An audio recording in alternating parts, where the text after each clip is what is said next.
Hello అండి, అందరికీ నమస్తే. నేను మీ Srilekha. Welcome to our channel Srilekha lifestyle. ఎలా ఉన్నారండి? అందరూ బాగున్నారా? నేనైతే చాలా బాగున్నాను. ఇది సండే వ్లాగ్ అండి. సండే ఉమెన్స్ డే కదా. అయితే నా ఫోన్ కొంచెం ప్రాబ్లం ఉండడం వల్ల వీడియోస్ అయితే ఎడిట్ చేయలేకపోయానండి. కానీ ఈరోజు నేను ఉమెన్స్ డే గురించి చెప్పాలి అనుకుంటున్నాను. అసలు ఎందుకు జరుపుకుంటారు ఏంటి అని చాలామందికి తెలియదు. కానీ ఎందుకు జరుపుకుంటారు ఇప్పుడు నేను చెప్తాను. చాలా సంవత్సరాల క్రితం మహిళలకు ఓటు హక్కు, సమాన వేతనం, మంచి పరిస్థితులు ఉండేవి కాదు. నిజమే కదండి. మన బామ్మల కాలంలో చాలా సంవత్సరాల క్రితం అన్నమాట. అయితే మహిళలకు ఓటు హక్కు ఉండేది కాదు. ఇప్పుడు మనకుంది ఓటు హక్కు. పనికి వెళ్ళినా కూడా అబ్బాయిలకి 10 రూపాయలు జీతం ఇస్తే అమ్మాయిలకు 2 రూపాయలు 3 రూపాయలు అట్లా వచ్చేది. కానీ అబ్బాయిలు 10 సిమెంటు బస్తాలు మోస్తే అమ్మాయిలు కూడా అలాగే మోసేవాళ్ళు. అయినా సరే మహిళలకు మాత్రం తక్కువ జీతం, అబ్బాయిలకు మాత్రం ఎక్కువ జీతం ఇచ్చేవాళ్ళు. అలాగే ఇంట్లో కూడా భర్త మాటే పై మాట కానీ భార్య మాట వినేవాళ్ళు ఎవరూ లేరు. మహిళల మాట నువ్వు చెప్తే వినేదేంటి అని అలాంటి పరిస్థితులు ఉండేవి. కానీ అలాంటి పరిస్థితులు మారాయి కదా.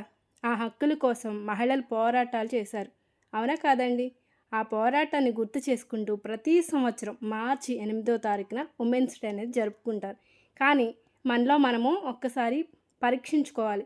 అంత పోరాడి అంటే మనకి ఓటు హక్కు రావడం కూడా డాక్టర్ అంబేద్కర్ గారి ద్వారా మనకి వచ్చింది. ఆయన లేకుంటే అసలు మహిళలు ఇప్పటికి కూడా ఓటు వేసేవాళ్ళు కాదేమో.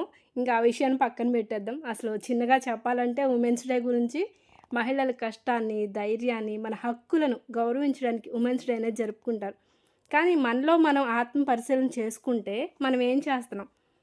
అసలు మనం చదువుకున్న చదువేంటి? మనమేం చేస్తున్నాం? మనం ఏమైనా సాధించామా?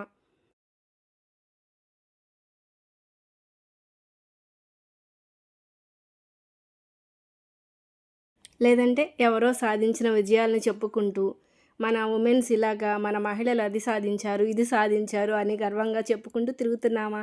వాళ్ళు వీళ్ళు సాధించింది మెచ్చుకోవడం తప్పు కాదు. కానీ మనమేం సాధించాం? మనం ఏం చేసాం?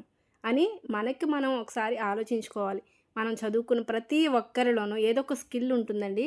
చదువుకున్న వాళ్ళలో మంచి స్కిల్స్ ఉంటాయి. అలాగే చదువుకోకపోయినా సరే మీరు వంటలు బాగా చేస్తారనుకోండి, ఏదైనా ఫుడ్ బిజినెస్ పెట్టండి. ట్రై చేయండి. అసలు మంచా చెడా అన్నది పక్కన పెట్టేయండి.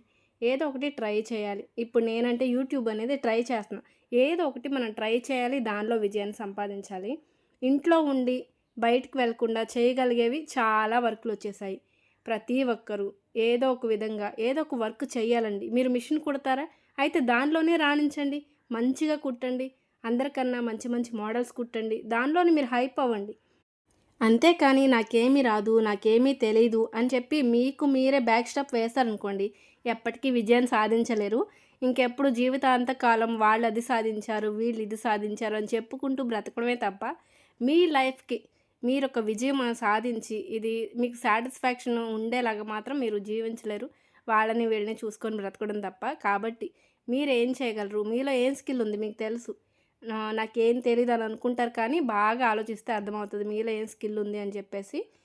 చక్కగా మిషన్ కుట్టడం నేను చెప్తున్నాను కదా! మిషన్ కుట్టేవాళ్ళు మిషన్ కుట్టండి.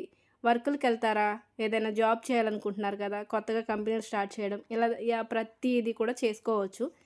మీ ఆలోచన బట్టే ఉంటదండి. కావాలంటే కొంతమంది ఫ్రెండ్స్‌తో కొలాబరేట్ అయ్యి చక్కగా చేసుకోవచ్చు.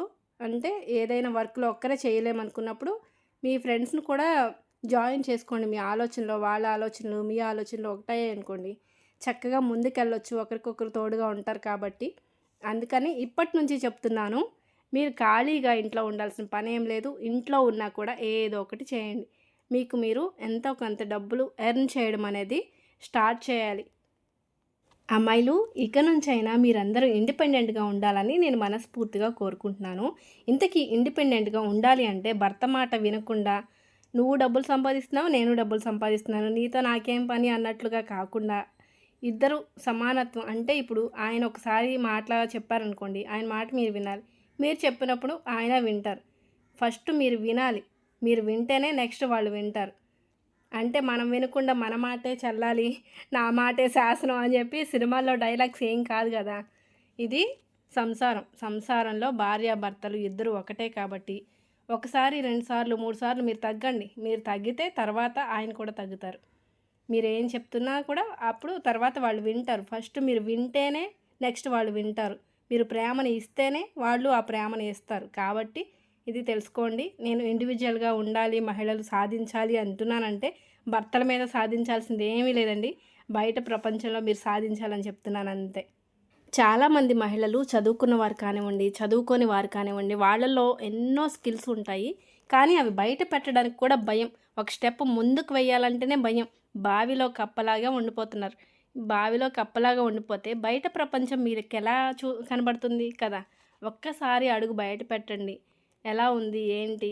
మనం ఏం చేయగలమని ఆలోచించండి. బాగా ఆలోచించండి. ఆలోచిస్తే ఏదో ఒక మార్గం అనేది దొరుకుతుంది. ఒకవేళ నిజంగా మీ హస్బెండ్ బయటికెళ్ళొద్దు, ఇంట్లోనే ఉండాలి, ఏ పని చేయొద్దు అట్లా అని చెప్పారనుకోండి, ఓకే. ఇంట్లోనే ఉండండి, బయటికెళ్ళొద్దు. ఇంట్లోనే ఉండి ఏం చేయగలరో అది ట్రై చేయండి. అలాగే అది కూడా చేయొద్దు, అసలు ఏం పని చేయొద్దన్నారనుకోండి, మీ హస్బెండ్ తీసుకొచ్చే మనీతో అప్పుల పాలవ్వకుండా ఎలాగా ఇంటిని చక్కదిద్దుకోవాలి, ఇది చక్కదిద్దుకోండి. అదేవిధంగా నిదానంగా చెప్పండి మీ హస్బెండ్‌కి, నేను ఇది చేయగలను, నాలో ఈ స్కిల్ ఉంది, నేను ఖచ్చితంగా అంటే మీరు నా వెనకాల అండగా ఉంటే నేను ఖచ్చితంగా నేను చేసి చూపిస్తాను, సాధిస్తానని చెప్పి మీరు చెప్తూ ఉన్నారనుకోండి మీతో మంచిగా ఉన్నప్పుడు, ఓకే. ఒక ఛాన్స్ ఇద్దామని వాళ్ళకి కూడా అనిపిస్తుంది. మీరు పదే పదే చెప్పండి వదిలిపెట్టకుండా. అంటే గొడవలు పడే విధంగా కాదు. జస్ట్ మీకు తెలుసు కదా మీరేం సాధించగలరు అని. ఆ కాన్ఫిడెంట్‌తో చాలు. మాకిన్ని చెప్తున్నావు మరి నువ్వేం సాధించావు? నువ్వేం చేస్తున్నావు? అని నన్ను అడుగుతారేమో. కరెక్టే అది కూడా. నాకు నేనుగా ఏం సాధించాను అంటే, నా కుటుంబంలో ఎలాంటి ఒడిదుడుకులు రాకుండా, మా ఇద్దరికి ఎలాంటి మనస్పర్ధలు రాకుండా చూసుకుంటున్నాను. నెక్స్ట్ యూట్యూబ్ కూడా రన్ చేస్తున్నాను. ఫ్యూచర్‌లో మీ అందరి సహకారం ఉంటే ఖచ్చితంగా నేను కూడా మంచి విజయం సాధిస్తాను. మీ అందరి ముందు ఉంటాను. అట్లాగే నాకంటూ కొన్ని గోల్స్ ఉన్నాయి. ఆ గోల్స్ నేను క్రాస్ అయిన తర్వాత చెప్తాను. ఇదిగోండి నేను ఇది చేయాలనుకున్నాను అండ్ చేశాను అని నేను మీకు చూపిస్తాను. సో కాబట్టి మంచి మంచి వీడియోస్‌తో నేను మీ అందరిని అలరిస్తాను. అండ్ నేనేం చేస్తున్నాను అండ్ మీరు కూడా మోటివేషన్‌గా మీకు కూడా చెప్తాను. మీరు కూడా మారడానికి, మంచిగా ఉండాలి, ఎలా చేయాలి, ఒకవేళ ఏదైనా అర్థం కాకపోయినా సరే నేను ఖచ్చితంగా చెప్తాను. చాలామందికి ఇప్పటి వరకు నేను చెప్పిన నా మాటలు నచ్చవని నాకు తెలుసు. ఎందుకంటే మంచి చెప్తే ఎవ్వరికీ నచ్చదు. మనలో తప్పులేముంటాయని వెతకడానికే ట్రై చేస్తారు కానీ, ఓకే చెప్పింది మన కోసం, మంచి కోసమే కదా, మనం ఏదో ట్రై చేద్దాం అన్నట్లు మాత్రం అనుకోరు. రోజు చేసే పని కన్నా ఈరోజు నాకు బాగా ఎక్కువ పని అయిపోయింది. ఎందుకంటే ఆదివారం కదా, ఆదివారమే సెలవు ఉంటుంది. పిల్లలకి హెడ్ బాత్ చేయించడానికైనా, లేకపోతే ఇంట్లో పనులకైనా చికెను, మటన్ ఇట్లా తీసుకొస్తూ ఉంటారు కదా. ఏదైనా ఆ 2 ఐటమ్స్ తీసుకురావడం వల్ల కొంచెం శ్రమ ఎక్కువైపోతుంది. నేనైతే చేపల కూర చేశాను, అలాగే మటన్ కర్రీ కూడా చేశాను. మటన్ మాకు ఎట్లా అంటే ఒక 10 మంది కలిసి మటను కోస్తారు. అదే మేకను కొని దాన్ని కోస్తారండి, ఏటపోతుని. అందుకని కొంచెం లూజ్‌గా వస్తది. మనము ఖచ్చితంగా క్లీన్ చేసుకోవాలి. అదంతా క్లీనింగ్ అదంతా చేసుకున్నాను. ఇవాళ ఉమెన్స్ డే కదా, మా చిన్న పాప నా కోసం ఒక లెటర్ రాసింది. అదే చూపించాను నేను మీకిక్కడ. దాన్ని ఇక్కడ నాకు పక్కన పెట్టింది. నేను అక్కడ పక్కన పెట్టాను. తర్వాత చూపిస్తాను. అయితే మనం చదవలేమనమాట. మా పాపే చదివి ఇనిపిస్తది. తర్వాత నేను మీకు చూపిస్తాను అది కూడా.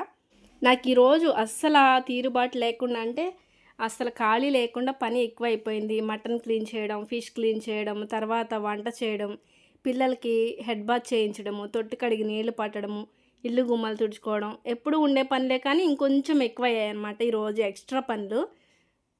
పిల్లల స్కూల్ బ్యాగ్స్, అలాగే లంచ్ బ్యాగ్స్ ఉంటాయి కదా, ఇంకా సాక్స్‌లు, నాప్కిన్స్ ఇవన్నీ క్లీనింగ్‌కే నాకు చాలా టైం పట్టేసిందండి. తర్వాత అయితే ఇదిగోండి నేను కూడా ఫ్రెష్ అయిపోయాను.